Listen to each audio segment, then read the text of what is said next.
Think of the difference between somebody who's renting their home, where now they're susceptible to all of the landlord headaches, right? Which would be, let's see, destroying your home, like you had mentioned in the role play. It could be evictions. It could be people stop paying, right?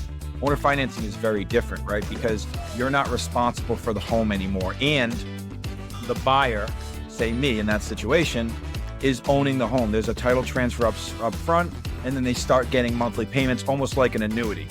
Hey, welcome back, everybody, to RE Junkies, Real Estate Junkies, Coast to Coast. I'm your co-host, Russell Ham, or Rusty if you want to call me, and I am with my co-host, Steve. Steve, say hello. Russell, it is always fantastic to see your face, buddy. I missed you. Yeah, I miss you. I'm loving the beard, man. Seriously. Look at it's the playoff beard, right? We got the playoff beard going. Hey, my Kings are playing your Bruins today. Yeah, good luck, buddy. That's all I can say. So we're going to continue on the three pillars of what we do as far as creative finance. And again, creative finance is not for everybody. I want to make that disclaimer, right? If you sell traditionally, awesome. Congratulations. That's awesome. The sellers that we buy from, they want to maximize and they have time, right? That's what we're here for. That's what we're all about. And the three pillars that we go off of is mindset, skill set, and systems. Today, we're going to talk about skill set. Mm-hmm. And Steve, I'm going to give you a scenario, and this is banter back and forth about it. So I have a free and clear home. Mm-hmm. So hypothetically, just give me a call. Mm-hmm. And then just ask me a couple questions, and then we'll just go off of the script, right? So yeah, go in and give me a call. All right, ring a ding. Hello. Hey, this is Steve. I was calling to see if your house on Main Street was still for sale or if that already sold.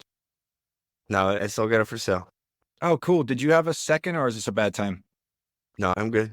All right, cool. I don't have it in front of me right now. Just a quick question there, because I couldn't remember where I see. How much were you asking for the house over on Main Street? I'm thinking put it back on the market for $500. Oh, nice. Did you have a realtor and it didn't sell or something? No, I fired mine because he was a piece of crap, so I went into it. Oh man, I'm sorry that you experienced that there. What, you just didn't get a lot of viewings or any feedback? Yeah, they weren't showing the house when I wanted to. Yeah, I'm surprised. It seems like a super nice house. To be honest with you, I'm surprised you're even selling it. Yeah, I'm moving to Texas. Oh, cool. You got a new job or for family or something? Yeah, it's a job relocation. Oh, cool. Cool. When is it? Do you have to be there by? Do you have a specific timeline, or you can go whenever? Yeah, whenever. I'm going to start it when they're allowing me to move, and then I start my new job. Sweet. Congratulations on that. That's awesome. Let me ask you this. Just say hypothetically, if I was to buy your house, would I be paying off any debt to a bank, or are you already free and clear of a mortgage? Oh, no, man. I've been working hard. That's free and clear. Oh, good for you, man. That's exciting, especially with interest rates today. So congratulations on that. All right. Let me ask you this. If I could pay your price, you can be able to move to Texas, like you said, and be able to start your job sometime soon. Would you be open to selling it with owner financing? Yeah, I've done that in the past because I have a few homes. I've done that in the past and just had some bad experiences with people trashing the house. I'm not sure about that because I don't want somebody to trash my house and then I have to come back and fix it. Okay, let me ask you this. Did you sell directly to the person living in the house, or did you sell it to a business? Directly to the person.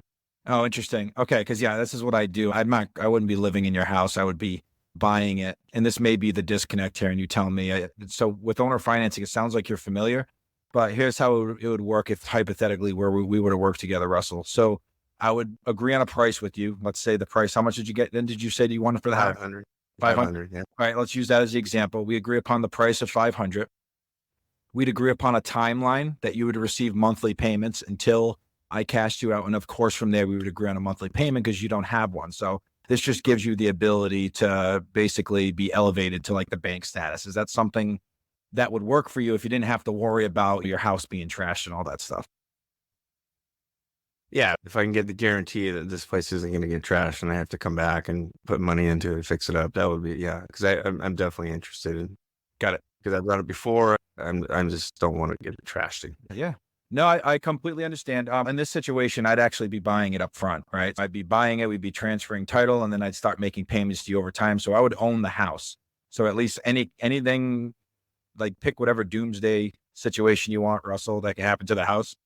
I'd be 100% liable if that was to happen, whether my buyer that I put in the house performs or not. That would be something that I would be taking care of. So it wouldn't affect you. We just have to figure out numbers that work for you, say monthly payment or something like that. Awesome, Steve. Thanks, man. That was good role play. And again, we do this, and for the audience, we do this all the time. We role play with each other in the community. That's how we get better. That's how we get so comfortable on the phone. You can tell by how Steve was communicating with me. That was nice. I was answering his questions, but you're not always going to get those nice people on the phone. But because we do this all the time, and we role play and we talk to sellers all the time, it's natural, right? It's totally natural. And yeah, we take over all those responsibilities. They are simply the bank. They're just going to receive a check every month, and then they're just going to get paid out at the end of the term. Yeah. So let's segue. Let's transition into our game plan now. So Steve, let's stick with owner financing. What's the benefit, or why would somebody in my situation, why would somebody do owner financing? Okay. No, that's a good question. So owner financing, so think of it this way, right? You have banks out there that are obviously some of the richest establishments in the world. And the reason why they're so wealthy is because they're in the business of cash flow. Like, they're bringing in money into their home or into their business, but they're not responsible, right? Because the house it's sold to somebody else, right? And they're paying them. So with an actual owner of a home that does owner financing, think of the difference between somebody who's renting their home, where now they're susceptible to all of the landlord headaches, right? Which would be, destroying your home, like you had mentioned in the role play. It could be evictions. It could be people stop paying you, right? Owner financing is very different, right? Because you're not responsible for the home anymore. And the buyer, say me in that situation, is owning the home. There's a title transfer up front, and then they start getting monthly payments, almost like an annuity. So if, let's say, Russell, that we agree on an interest rate, something obviously that works for both of us, nothing too high like the banks are doing now, but let's say somewhere between 0 and 4%. That actual owner is getting their asking price, and then they're getting a monthly payment, just like a bank does with an amortization schedule. There's a difference between how much that payment goes towards principal, and there's a difference between how much payment goes towards interest. And as everybody knows, the first 7 to 10 years is mainly interest. So they're going to get their price, and then by the time we cash them out, they've racked up all this interest on top of their asking price. So they're able to net a lot more over time. If that's in alignment with what you're looking to accomplish, and you're not in a rush to be able to grab that equity up front, you're 100% going to make a lot more money over time. It's just a matter of that's what you're set up to do. Yeah. And again, disclaimer, we're not CPAs, right? So some sellers prefer principal only, right? Because again, if they're getting principal only and that's coming directly off the purchase price, their equity, it's almost like getting a HELOC. You're just getting the equity out of your house. You're not getting taxed on it. It is going against the purchase price of the home. So it's lowering the purchase price at the end of the day. However, some sellers would prefer interest, right? Like you said, they get more over time, and then they're willing to pay taxes on that interest that they're receiving. What we do, and Steve, when we talk to our associates in our community, we describe owner financing as a quadrant. Right. If you, all of you that have been in math, you guys know there's a quadrant 1, quadrant 2, quadrant 3, quadrant 4. What we're describing right now is quadrant 1 and 2. Quadrant 1 is the price. So as you guys know, in the, when you guys heard us role playing, the first thing he asked me is what I wanted for a price. Right. And then the second thing he talked about was, okay, we're going to agree on a term and a monthly payment. So the monthly payment is quadrant 2. We want to find out with the seller what they're expecting as a monthly payment. A lot of times these sellers they think it's based on their rent. Like what they would rent it for, that's what they would want as a monthly payment. So you said 0 to 4%. What if a seller says, oh, I want prime plus 1? Yeah. No, right. that happens. That's not an Yeah. unlikely question, right? Because whatever is the norm in any kind of world, people want that. And I say the same thing every time I say that. Let's say the seller said, "Hey, I want 8%. That's what the banks are getting." And I say the same thing. I say, "No, I completely understand. I'll just be honest with you. And if it's not a fit, it's completely okay. I just don't do high interest rates like that. And here's the reason why. What's going on in the world of banks right now with these high interest rates? It's priced out like 90% of the buyers to be able to qualify for a loan. And I know if I do the same thing, I'm not going to be able to find someone for the house that can afford it anyways. And that doesn't make me successful and it doesn't make you successful. So I just have to be in this range of that 0 to 4% to know that both of us can be successful. And if it's not a fit for you, it's okay. I'm a very open and honest communicator, and I want to make sure we're on the same page. Right. Now I want to go and thank you for that. But I want to go back to why a seller would want to be the bank, right? What do we say? We're uplifting them. Yep. You're being, what does Brian always say? Elevated. Yeah. You're elevated from landlord to the bank. Yeah. And so if you go to all the metropolitan cities, LA, Boston, New York, Chicago, you look on every corner and it's owned by a bank. Bank of America, Chase. They have the biggest and tallest buildings. And there's a reason why. Because they loan money out and they charge interest. Right? So they do that all the time. That's why they have the highest high rises, is because they're in the business of making money. And that's why sellers prefer owner financing. They prefer to be the bank because they make more over time.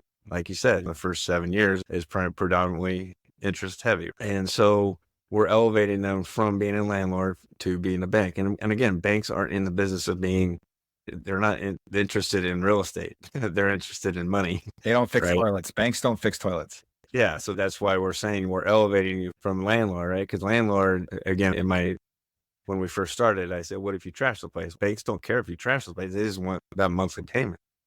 You can do whatever you want with the house as long as I'm getting that monthly payment. Yeah. They can care less what you're doing with that house. You can be smoking crack, but as long as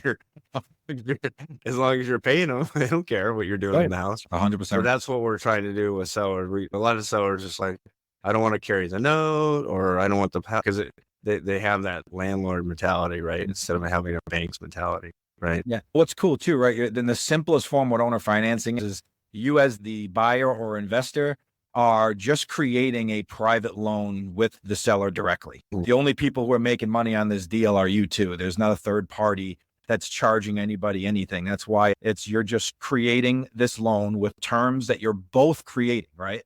Like we've said it a million times. If you're making offers in creative real estate to people that works best for you, the deals don't get done.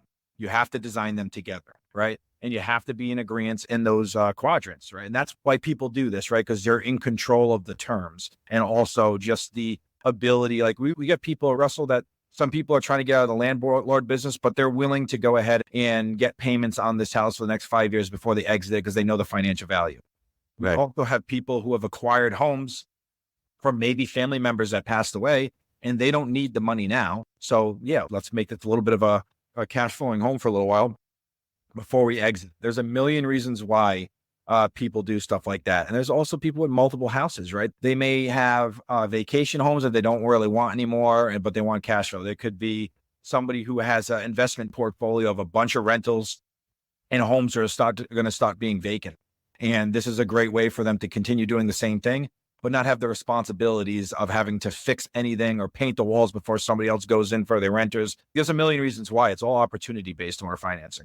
And a great point, because what I'm running into, I'm in Southern California, right? And there's a lot of, right? I'm near San Diego, I'm near Palm Springs, I'm near Orange County. All three of those areas are really high in Airbnbs, but they're cracking down on Airbnbs. Now, I think in the Palm Springs area, you have to do 30 days.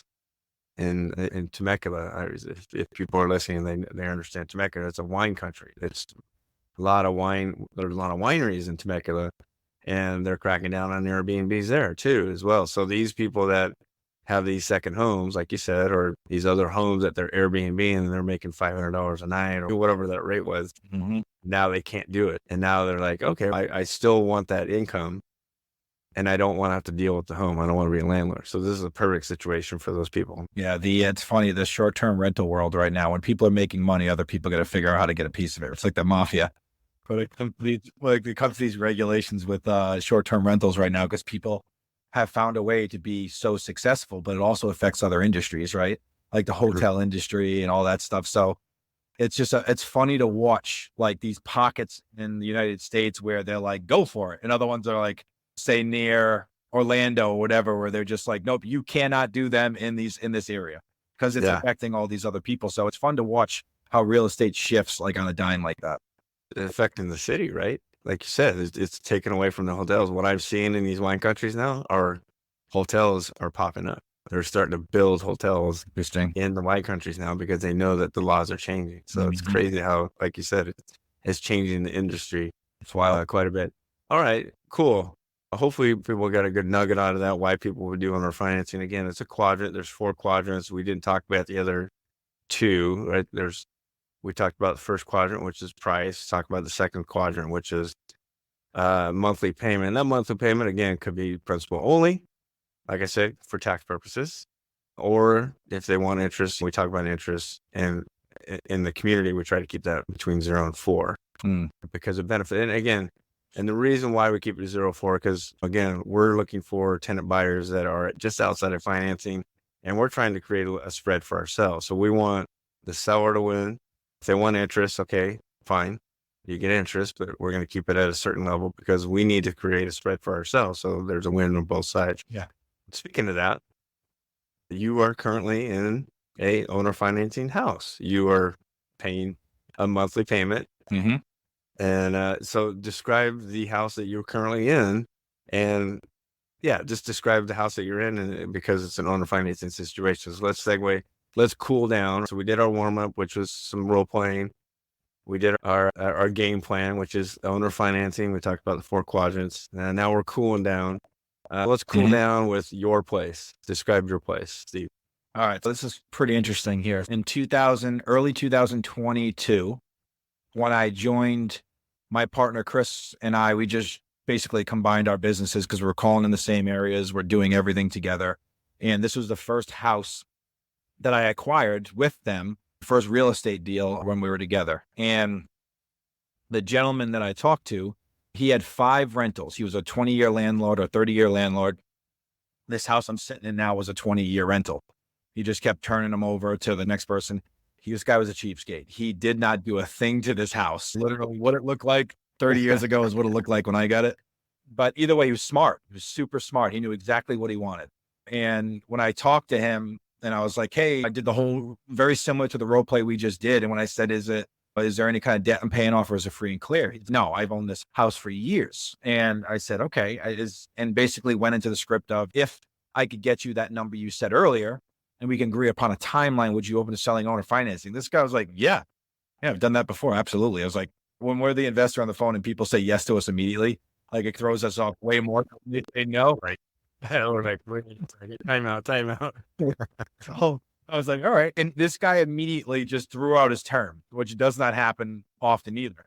He's like, yeah, I do over financing. So in my head, before he says anything else, it's usually when people say yes, it means they're not 100% sure what you mean, but they're open to hearing about it. And this guy was like, yeah, I'd probably do a 5-year term. What the hell did he say? 5-year term. I want like $730 a month. I think that's like a 4% interest rate. And I want to do a 40-year amortization schedule. And I'm like, Jesus Christ, this guy knows it. Right? Well, you wanted a 40-year The reason why you get a 40-year amortization. Yeah, the interest payment lowers with the 40-year amortization schedule. So basically what that is if you go to a bank, you get a 30-year note, right? So you're making payments that take you 30 years to pay it off. So with the 40-year amortization schedule, basically the difference is the interest stays the same, but the principal drops. So your principal, you're paying off less on the home, right? So this guy knew that we're going to do a 5-year term. I'm going to make this interest make him pay off the least amount of principal in 5 years and then cash it out. But the numbers were good. So what was interesting is he said, I think it's like a 4% interest rate. And I said, okay, but you want to be at that $30 a month area. And he said, yes. I said, let me just do some numbers and look. So I go into a mortgage calculator and I'm looking at what $730 a month comes to. It ends up being like a 2.7% interest rate.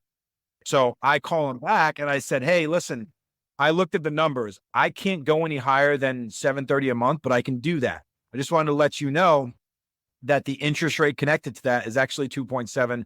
Just making sure you're comfortable with that because I cannot go higher than 730. I could, but I wanted to get this deal there because that was like the back and forth.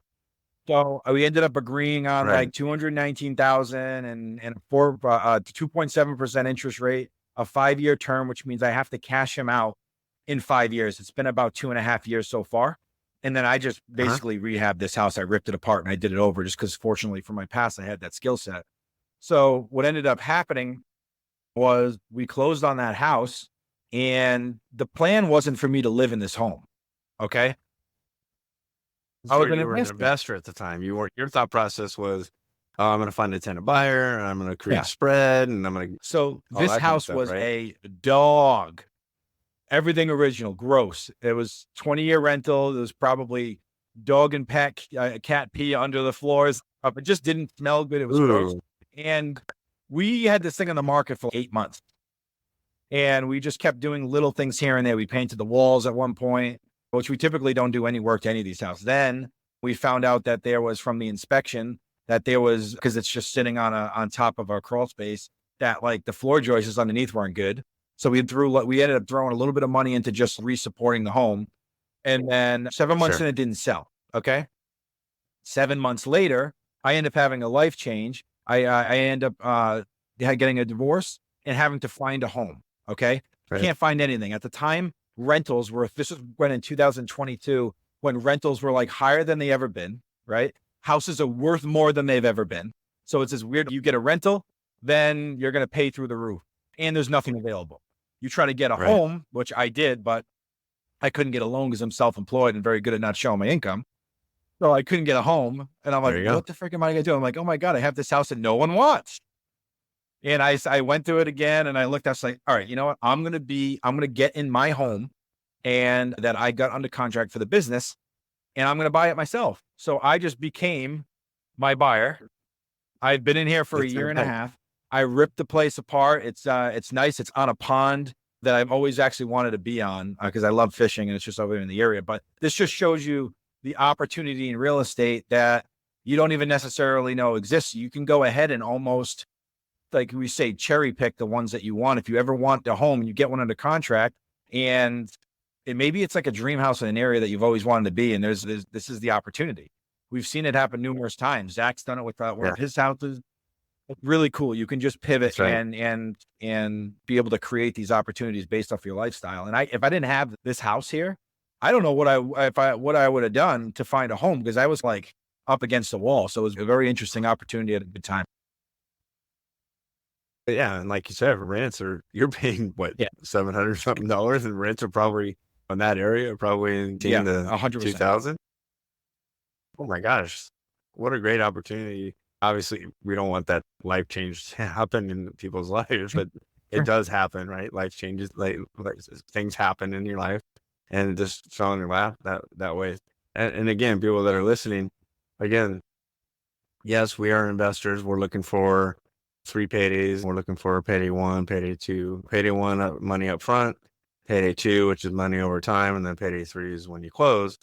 We're looking for that as investors. However, you can do it for a house that you want, right? Look for a house in that area that you get it under contract through creative means. And then Imagine right, creating your own like I said, payment on the house that you move in. Like you have the option oh to my create gosh. your mortgage payment. Pretty cool. Yeah.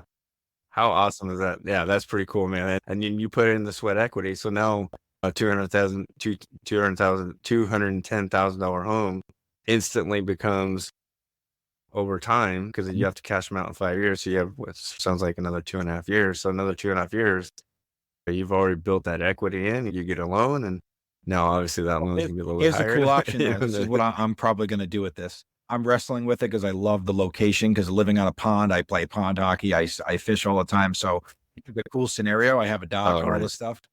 But what's interesting, I don't have to buy this house. I don't. Here's what here's what basically my exit options are. I got 2.5 years to cash this guy out. Now I'll do one of two things. I'll get a loan and I'll own the home, or me, just because we're investors and it's all about numbers, and I try not to get sentimentally attached to things if there's opportunity there. This house is already worth over $300,000, and a house across the street just got built, which is worth double as much, which probably brought it up. So let's say whenever it is, it could be tomorrow or it could be towards the end of the term. What I'll probably do, depending on what the house is worth, is I'll probably just sell it, never own it. Somebody else who buys its bank will pay that owner off, and that chunk of equity I'm going to get, and I'll never have owned the home. Yep. My LLC owns the home, but I'll never have gone to a bank and personally signed outside of my LLC owning it. Right. Yeah. Great. And then let's say hypothetically you come into some cash and you're like, you know what? I like this home better. So 100%. you rent this I'm one on out. Or you can Airbnb it, right? So you can do whatever you want because you're in control of this home. So that's great stuff. Thanks, Steve, for your story.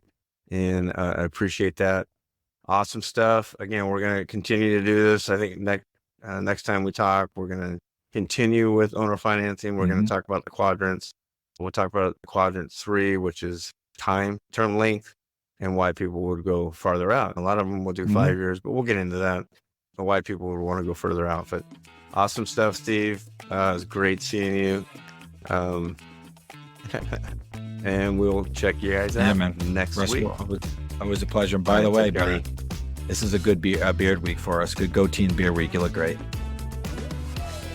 Oh, thanks, buddy. All right, see you.